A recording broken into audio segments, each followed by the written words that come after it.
Hola, bienvenidos a la segunda sesión del taller de investigación 2 o taller de tesina. Como se planteó en la sesión número 1, en esta UDA se estaría buscando para los de la maestría en gerencia de proyectos de construcción el desarrollo del capítulo 3. Para los de la especialidad, el desarrollo del capítulo 4, 5 y 6. Por lo cual, en esta sesión, revisaremos conceptos tales como hallazgos y sistematización que les permitirá a ustedes establecer como su nombre lo indica, los hallazgos significativos y los hallazgos trascendentales que les permitirán llegar a conclusiones y recomendaciones que pueden mostrar la relación con el planteamiento del problema, las teorías explicativas, la forma en que lo abordaron y poder llegar a conclusiones o el enunciado explicativo de su tesina. ¿Cómo podemos hacer los hallazgos? Bueno, una de las propuestas, una de las herramientas que el día de hoy vengo a darles, se trata de la sistematización. Y seguramente, si buscan los autores, las referencias bibliográficas que por ahí se les dan desde el inicio de este eje epistemológico, habrán otras herramientas que les permitan utilizarlas. El día de hoy yo vengo a presentarles la sistematización, es decir, la organización. La informática es una de las herramientas, una de las disciplinas que nos ayudan a lograr esta sistematización, para lo cual poder demostrar el punto. No obstante, también pueden emplear algunas otras teorías, algunas otras disciplinas que les puedan a ustedes ayudar. Si ustedes deciden por alguna paralela o alterna a la que yo les propongo, es importante que por favor hagan al inicio de este capítulo, del capítulo 4, el establecimiento, una pequeña reseña de cómo pudieron abordarlo, ¿sí? Cómo abordaron ustedes la sistematización de este capítulo. Muy bien, el momento 2 está conformado por la sesión 2 a la 4. El día de hoy vamos a abordar la sesión número 2, en lo cual, como ustedes lo saben, por ahí les hago una pequeña exposición, los invito a la reflexión, hay una actividad, o sea, esa actividad les va a abonar a su tesina, pero antes de la actividad es importante que ustedes lean otros autores para que les permitan contrastar mi exposición, mi forma de emplear esta herramienta para poder demostrar su punto como lo establecimos anteriormente. ¿Qué son los hallazgos, verdad?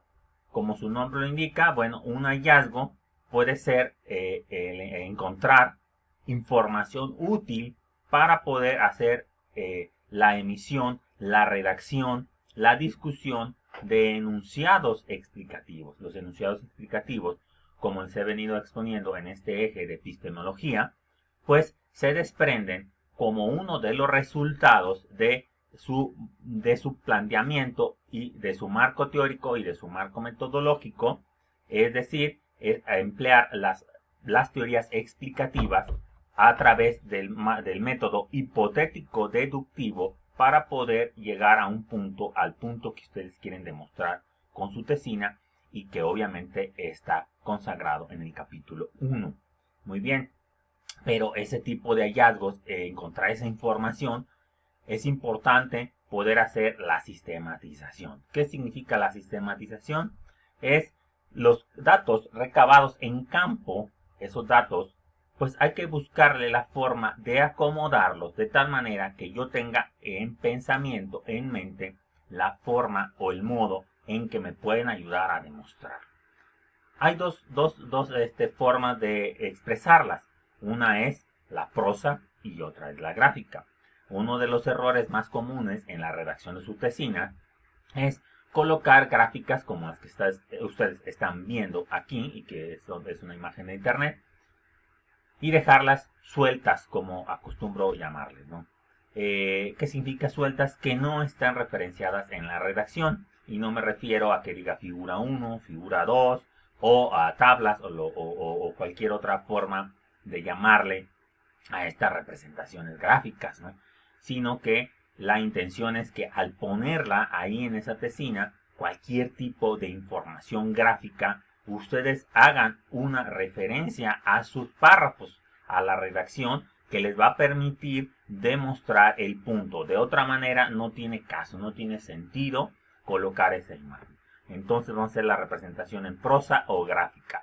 Y la intención es demostrar con rigor científico, ¿sí?, lo que ustedes llegaron a establecer en el planteamiento. Esa es la mentalidad. Tengo un montón de información, yo tengo un planteamiento, y entonces voy a buscar la forma de acomodarlo para que me permita demostrar ese punto, el punto anterior. Les voy a presentar un ejemplo para vean ustedes la representación. Este es el programa de estudios de ingeniería civil. Esta es la línea de prácticas donde los estudiantes van. Y esta sería la representación gráfica de hallazgos para la UDA de prácticas del programa de ingeniería civil. Es decir, ¿qué se hace? ¿Qué se encontró durante la investigación que se realiza en estudiantes que van a las empresas, asisten a las empresas y realizan prácticas? Muy bien, se encontró lo siguiente. Las prácticas significan la vinculación de la teoría y la práctica. También significan la aplicación de técnicas de conocimiento.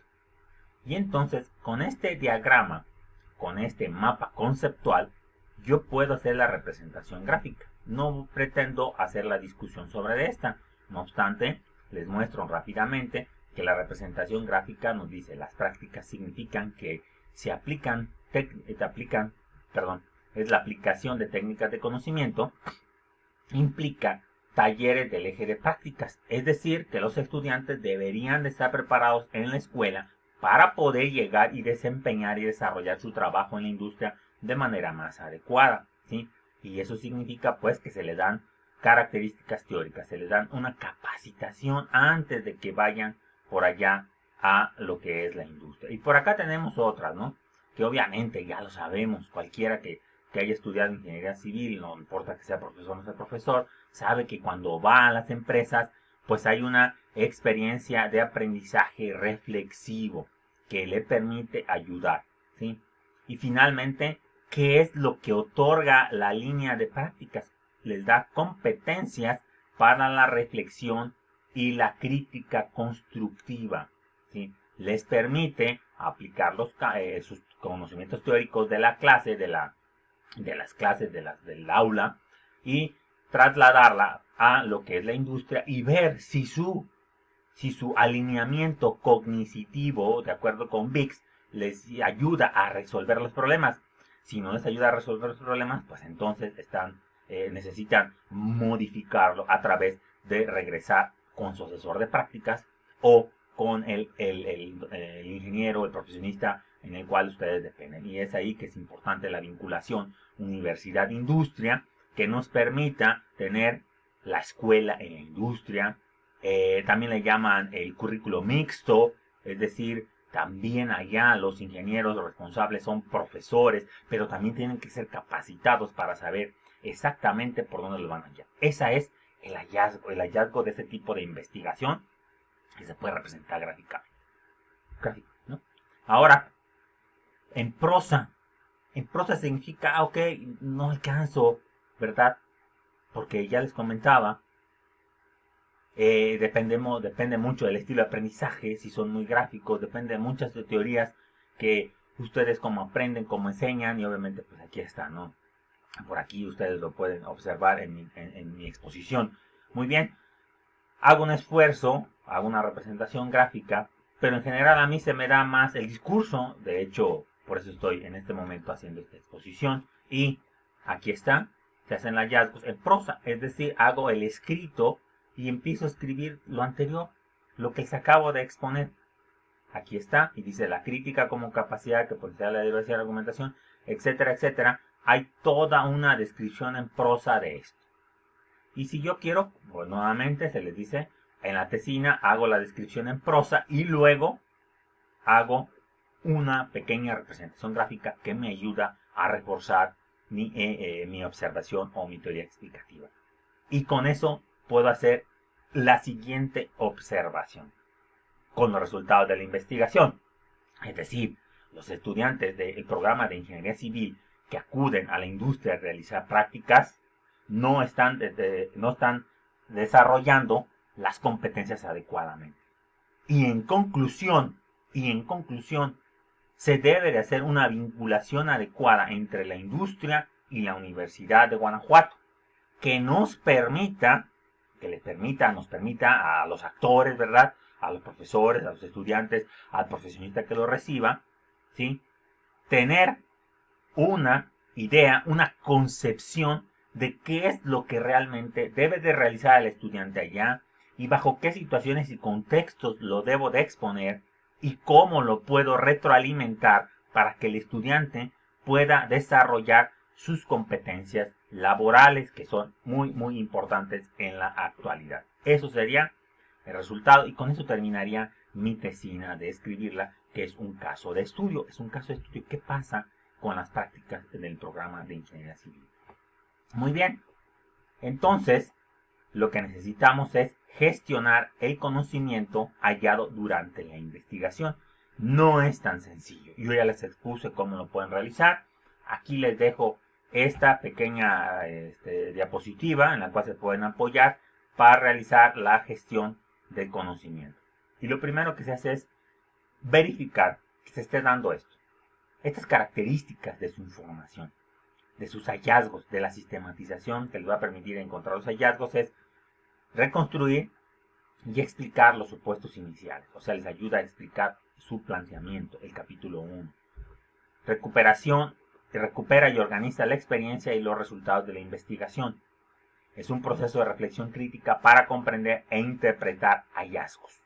Reflexión crítica.